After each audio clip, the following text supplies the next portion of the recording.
Welcome back to my channel. My name is Alex Granger. I am a think shifter and a global speaker. Today I'd like to share my journey on how I developed the courage to transition from an executive job to pursue my passion of speaking.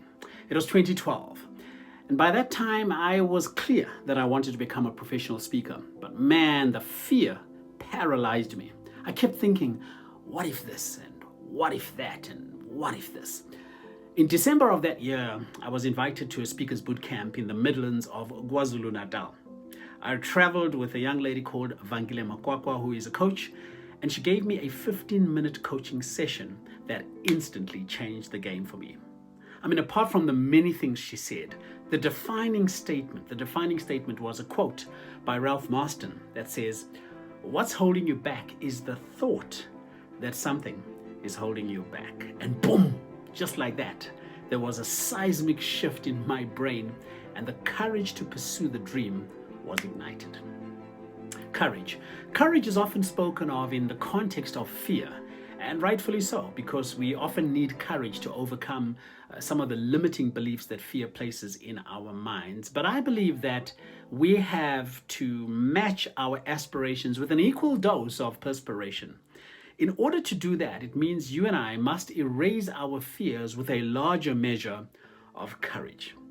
So let me share two ways that I think will help you develop that courage, the courage for success in the pursuit of your dreams. Now, I'm talking about deep courage, the kind that relates to our capacity for self-examination and our ability to live according to our values. The kind of courage that makes us our biggest cheerleader, the most compassionate critic, and our best friend. So number one, get clear on what scares you. Yep, I'm going to talk to you about the importance of self-awareness again. As much of our courage grows from living authentically, we need to be honest about what it is that we are scared to do and to be. And then we need to face that, because as some famous psychologist once said, the only way out is through. Becoming aware of what scares you and then practicing leaning into those fears is the start of living courageously. Now, whilst you are being honest with yourself, be honest about the costs of staying stuck and scared too.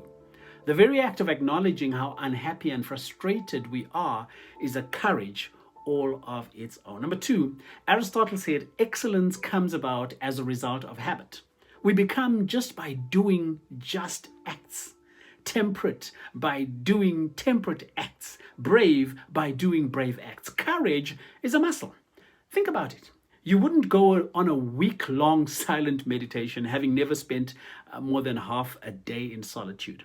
You need to work up to that stuff. Big challenges produce corresponding levels of courage. Small ones, maintain.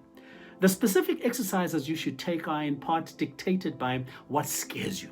And here are some ideas to get you thinking.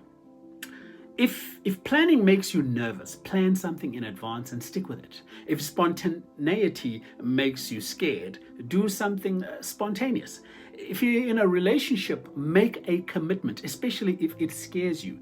Embrace change, even change that appears to be negative.